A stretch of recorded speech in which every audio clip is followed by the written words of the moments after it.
زیبسٹ میں سندھی پڑھانے کا تاریخی آغاز۔ شہید Zulfikar Ali Bhutto institute of science and technology SZABIST کے ذیلی ادارے سندھ سبا اکیڈمی کی جانب سے ادارے میں سندھی زبان کو رائج کرنے کی تقریب ہوئی۔ زیبسٹ نے یہ وسیع النظر کام شروع کیا ہے۔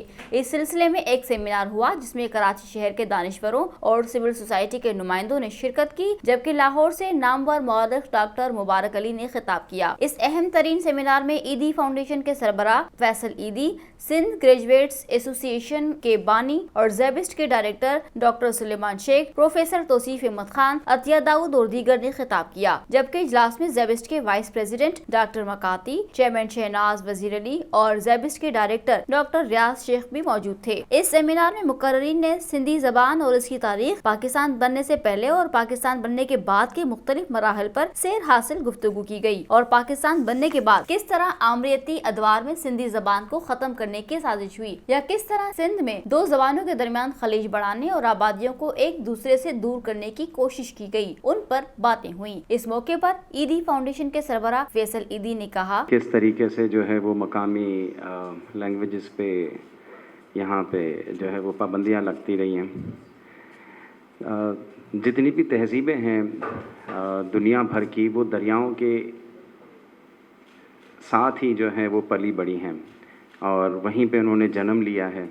تو دریائے سندھ کی جو تہذیب ہے، جس کو انڈس ویلی سویلائزیشن کہا جاتا ہے، ہرپا سویلائزیشن کہا جاتا ہے، 1922 میں جب یہ دریافت ہوئی تو صرف سندھ کی نہیں بلکہ دریائے سندھ کے ساتھ رہنے والوں کے نہیں بلکہ پورے سب کانٹیننٹ کے ہسٹورینز اور لوگوں کا جو ہے نا وہ سینہ چوڑا ہو گیا تھا کہ کیونکہ انگریز جو ہے وہ ہمیں صدیوں سے یہ بتاتے آ رہے تھے کہ ہم لوگ غیر مہذب ہیں اور ہمیں وہ تہذیب سکھانے کے لیے آئے ہیں یہاں پہ۔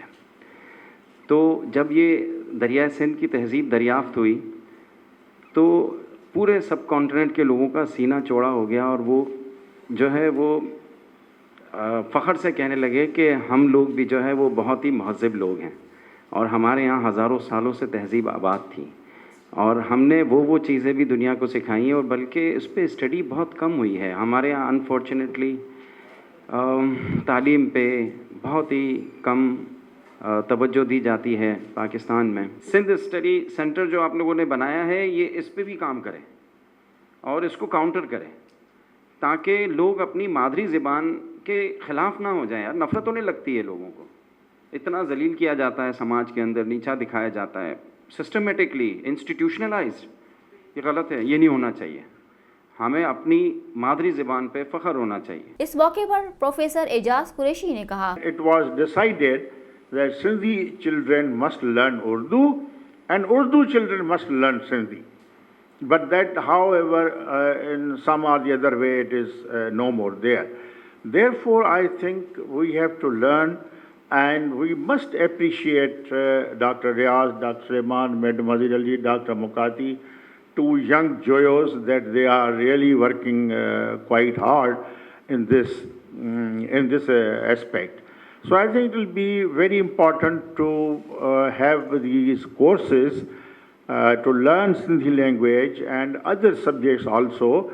So Sindhi, today 2 to 3 books are published in Sindhi. Every day they come to the market. That is a wusiyat of a language that it has done itself and people are. So I must pay my respects to all of you and I think it's really a good thing. And we can also help at any time. As a professor, I have been throughout the University of Sindh and Karachi. So these are very good things and I really congratulate you that this thing should continue. اس موقع پر professor توصیف احمد خان نے کہا بیٹے کا result دیکھا 85 number سے، مگر یہ اس پہ ہمیں سمجھنے کی ضرورت ہے۔ اور دوسری بات یہ ہے کہ کیونکہ ہماری ریاست کے بہت سارے کنٹرڈکشنز ہیں، بہت سارے ویسٹک گروپ ہیں، وہ سندھ کو استعمال کرتے ہیں پاکستان میں جمہوری نظام کے خاتمے کے لیے۔ 87 سے لے کر اور 98 تک جو سندھ میں رہا، اس میں سب سے بڑا ہتھیار یہی تھا کہ سندھ میں کی صورتحال کو خراب کیا جائے اور جمہوری حکومتوں کو رخصت کیا جائے۔ اب بھی ان کی یہ کوشش ہے کہ دوبارہ سندھ میں ایسی صورتحال پیدا کی جائے۔ تو اس پہ